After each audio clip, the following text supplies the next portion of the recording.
A wise man once told me, believe none of what you hear and half of what you see, because everything's not always what it seems.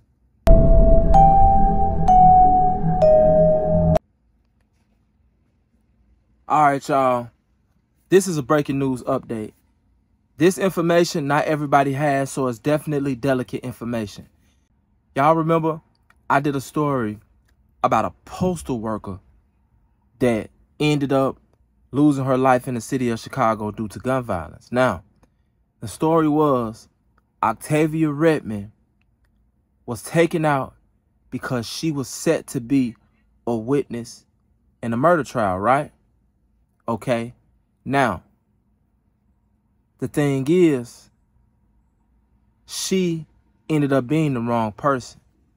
Turns out that the person that was actually supposed to testify in that murder trial was a woman that had Octavia Redmond's route before she got it.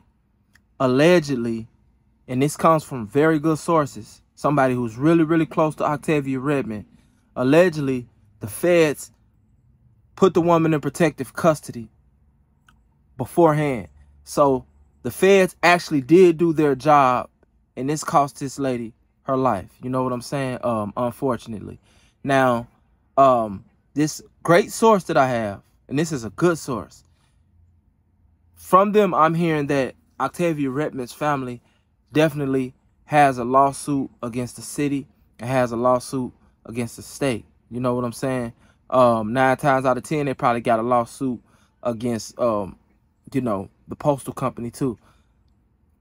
It's very unfortunate. This happens all the time in the city of Chicago. Mistaken identity. You know, a lot of people being taken out, and the people that's going to do these hits don't have a legit target. They don't have a for sure target. You know, they don't really know who they're going to go get. They just know certain shit. Okay, this is what I'm going to go get a male lady. I'm going to go get a lady that worked this block every now and then. Woo, woo, woo. Octavia Redmond could have been anybody, you know. I also feel like if the feds was going to take this lady and, you know, the postal office was going to replace this lady, the feds should have notified them. I don't know if the feds notified them or not, but the feds should have notified them, because if this lady was, if people were looking for this lady to do something to this lady, or not necessarily if they knew people were looking for her, if this lady was set to testify in a murder trial in the city of Chicago, they definitely should have took a lot more precaution.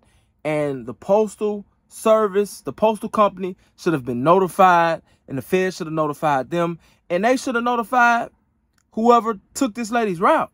Like, this is serious. But as y'all can see, it cost this lady her life. Her family will be fighting for a lawsuit. That's for certain. Like I said, this source is a really good source. Someone very, very close to Octavia Redmond.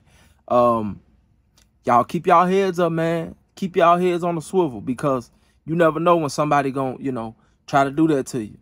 And in this case, something happened to her and she had no idea it was coming, because she hadn't did nothing. You know, she literally lost her life for nothing. And they do have a little surveillance footage dealing with the situation, but you can't really tell nothing. But I'm gonna show that to y'all right about the killer. So here's that video on your screen. Part of it shows a man getting to a white Dodge Durango near 70th and Campbell. This is right before the shooting.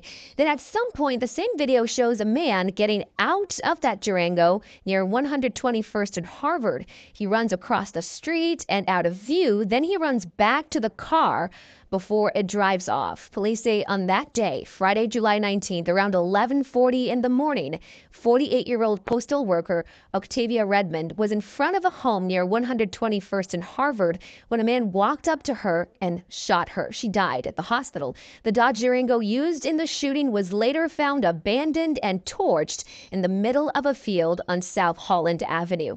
It's your boy SNTV. I'm out.